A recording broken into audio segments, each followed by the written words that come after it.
Hello dear नॉर्सेट aspirants, मैं तरुण सैनी आप सबका स्वागत करता हूं टीएसएल में। आज हम बात करेंगे आईवी फ्लूइड्स की कि कौन कौन से आईवी फ्लूइड हैं वो आइसोटोनिक होते हैं, कौन से आईवी फ्लूइड हैं जो हाइपोटोनिक होते हैं और कौन से आईवी फ्लूइड हैं जो हाइपरटोनिक होते हैं। ध्यान से समझिएगा।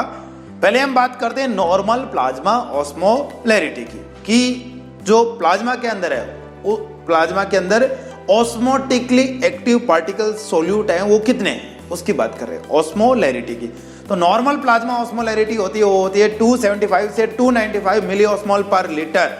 ध्यान से समझिए, जो भी आपके आईवी फ्लूइड्स हैं उनकी ऑस्मोलैरिटी यदि प्लाज्मा ऑस्मोलैरिटी के नॉर्मल रेंज के अंदर है, उसके नियर बाई है, उनको बोलेंगे आइसोटोनिक आईवी फ्लूइड। जिन फ्लूइड की ऑस्मोलैरिटी नॉर्मल प्लाज्मा ऑस्मोलैरिटी से ज्यादा है उनको बोलेंगे हाइपरटोनिक आईवी फ्लूइड, और जिनकी ऑस्मोलैरिटी कम है प्लाज्मा से उनको बोलेंगे हाइपोटोनिक आईवी फ्लूइड। अब एक एक हम डिस्कस करते हैं। आइसोटोनिक आईवी फ्लूइड की बात आ जाए तो आपको चार चीजें ध्यान रखनी है। 0.9% NaCl, बोले तो सोडियम क्लोराइड, जी हाँ हम इसको बोलते हैं 0.9% NS।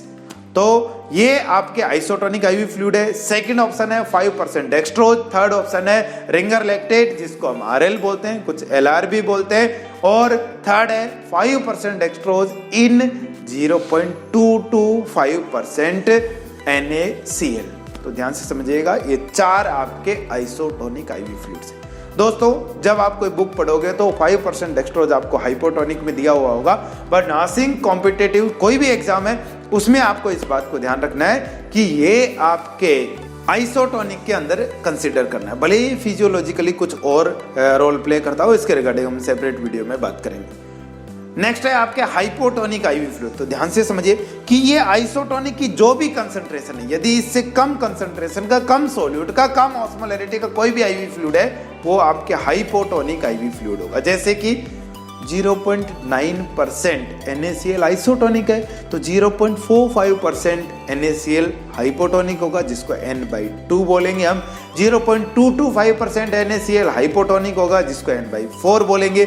डिस्टिल वाटर हाइपोटोनिक होगा, और बी फ्लूइड जिनके अंदर सोल्यूट कम है वो सब के सब क्या होंगे, हाइपोटोनिक आईवी फ्लूइड्स होंगे।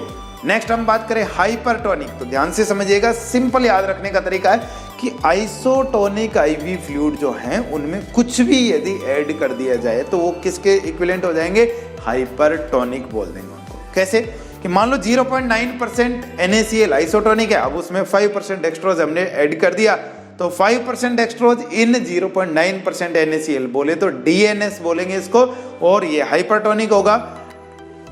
10% से ऊपर के जितने भी ग्लूकोज हैं ये सारे के सारे आपके हाइपरटोनिक होंगे। 20% हो गया, 30% हो गया, 50% हो गया, 70% हो गया, ये सारे के सारे हाइपरटोनिक हो गए। डेक्स्ट्रान हाइपरटोनिक होगा, आपके एल्ब्यूमिन हाइपरटोनिक होगा, TPN हाइपरटोनिक होगा, वोल्यूविन हाइपरटोनिक होगा, प्लाज्मा एक्सपेंडर सभी हाइपरटोनिक होंगे, मैनिटोल हाइपरटोनिक होगा। ये सब क्या है, हाइपरटोनिक सॉल्यूशन है। अब एक फ्लूइड की हम यहाँ पे बात करना चाहते हैं आइसोटोनिक में, नॉर्मल सेलाइन की। कुछ पॉइंट्स आप ध्यान रखना। नॉर्मल सेलाइन की ऑस्मोलैरिटी होती है वो 308 मिली ऑस्मोल पर लीटर होती है। क्यों? क्योंकि जो नॉर्मल सेलाइन को आप देखोगे कि 0.9% NaCl है, इसके अंदर सोडियम देखोगे तो 154 मिली ऑस्मोल है और क्लोराइड भी 154 मिली ऑस्मोल है। तो ये दोनों आयन है मिलके जो ऑस्मोलैरिटी बना रहे हैं 308 मिली ऑस्मोल पर लीटर आपके ऑस्मोलैरिटी बना रहे हैं। दूसरी बात कि इसके अंदर कंटेंट क्या होता है, तो कंटेंट के अंदर इसमें सोडियम क्लोराइड होता है 0.9 ग्राम %, और इजी करें तो 0.9 ग्राम NaCl इन 100 ml। अब आप इसको और कैलकुलेट कर सकते हो, 0.9 ग्राम इज इक्वल टू 900, बोले तो 900 mg NaCl पर 100 ml, और सिंपल से सिंपल बात करें तो 9 mg पर ml सोडियम क्लोराइड इसमें आपको देखने को मिलेगा। दोस्तों ध्यान से समझिएगा कि नॉर्मल सेलाइन की pH एसिडिक होती है, 5.5 pH के साथ ये आपके आता है। तो ये आपके जो कुछ पॉइंट्स मैंने आपको बताए नॉर्मल सेलाइन के बारे में बताए, NS के बारे में बताए, ऐसे आपके RL के बारे में, 5% डेक्सट्रोज के बारे में और भी सॉल्यूशंस के बारे में आपको पढ़ना चाहिए। यदि आपको लगता है कि इसके बारे में और वीडियोज बनाए जाने चाहिए तो आप हमें कमेंट करके बताएं। और यदि आप चाहते हैं कि nursing officer exam, NORCET, AIIMS इनका कंप्लीट सॉल्यूशन चाहिए तो आप ज्वाइन कर सकते हैं TSL। डिटेल्स के लिए डिस्क्रिप्शन में लिंक दिया हुआ है TSL मोबाइल एप्लीकेशन का, वहाँ पे आप डाउनलोड करके डिटेल्स भर के हेल्पलाइन नंबर पे कॉल कीजिए, आपको सारी डिटेल्स मिल जाएंगे। आज के लिए इतना ही। Thank you so much. जय हिंद, जय भारत, वंदे मातरम।